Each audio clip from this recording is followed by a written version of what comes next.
Party के और नगीना से सांसद है चंद्रशेखर आजाद। नागपुर में जो हिंसा हुई, क्या कहेंगे आप? नागपुर की बात कर रहे हैं। मैं एक समझ रहा हूँ कि यही नहीं पता कि जिस तरह का इस समय का समूह जो है, जो क्रिएट हुए हैं, जो कहीं भी चले जाते हैं। जैसे हमने कल प्रोटेस्ट में देखा कि आज जो है अपनी बात को रखने का अधिकार भी खत्म हो गया देश में। वहीं कोई जो है ग्रुप्स चला जाएगा और वो इस तरह की भाषा का प्रयोग करेगा कि एक झगड़े की स्थिति बन जाएगी। ये देश में जो नफरत की आग, जो सामाजिक भाईचारे को तोड़ के जो है ये जो अपनी राजनीतिक एजेंडे को सेट करने की आग चल रही है, इसके परिणाम देश के लिए खतरनाक होंगे।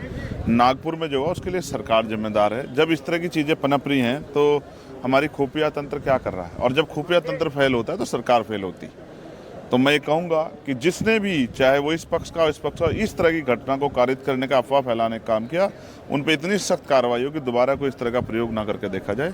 लेकिन आप भी जानते हैं कि इससे हमेशा फायदा उसी दल को हुआ है जिस दल की आज सरकार। लेकिन दोनों पक्ष की ओर से आरोप लगाया जा रहा है। नागपुर में होना और भी चिंता वाली बात है। केंद्रीय मंत्री नितिन गडकरी का इलाका, मुख्यमंत्री जो है महाराष्ट्र का, उनका इलाका है। तो जो मुख्यमंत्री अपने इलाके में जो है इस तरह का सद्भाव सुनिश्चित नहीं कर पा रहे हैं, इस तरह का जो है सुरक्षा व्यवस्था सुनिश्चित नहीं कर पा रहे हैं, वो मुख्यमंत्री उनको जवाब देना चाहिए। और मैं तो केंद्र की सरकार से, जो जिन्होंने नेतृत्व तय किया, उनसे जो है ये जवाब मांगना चाहता हूँ कि प्रधानमंत्री की नज़र है या नहीं है कि ऐसा ना हो नागपुर के हालात भी जो है, महाराष्ट्र के हालात भी मणिपुर जैसी हो जाएं।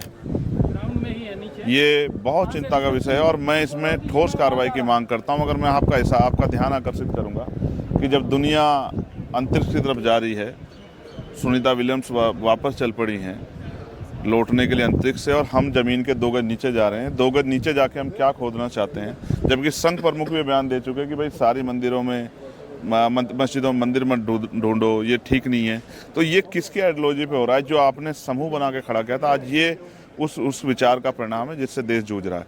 इन सब मुद्दों की वजह से रोटी, कपड़ा, मकान, रोजगार और पत्रकारों की सुरक्षा भी।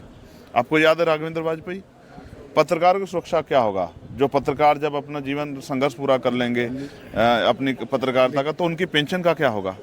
लेकिन महाराष्ट्र जैसी जगह में, जहाँ पर अंबेडकर की जगह है, बाबा साहब अंबेडकर की जगह है, वहाँ पर जो हिंदू मुस्लिम भाईचारा हुआ करता था, वहाँ किस तरह की हरकतें हो रही है।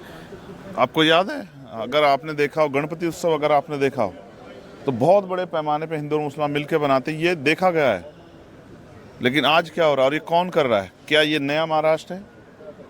अब से पहले क्यों नहीं हुआ? और जिस तरह से कहीं जो है स्टेट अपने आप यूसीसी ला के जो है, जबकि वो उसको राइट ही नहीं है स्टेट को, वो सेंटर का वो है विषय है, वो सेंटर सब्जेक्ट है। ये कोई स्टेट यूसीसी को नहीं कर सकता। जिस तरह से चीज़ें की जा रही हैं सिर्फ और सिर्फ अपने एजेंडे को सेट करने के लिए, और देश को हिंसा की तरफ झोंकने का प्रयास हो रहा है। सरकार का फेलियर है।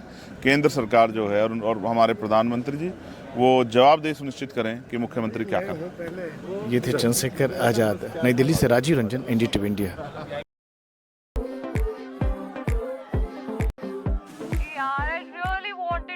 Yeah, yaar, you always do this. Really sorry, guys, but I'm stuck. It's all feeling a bit blue. Hey, guys, my boss is coming. I gotta go. Okay, bye. It's okay, chill. Chill, come. It's fine.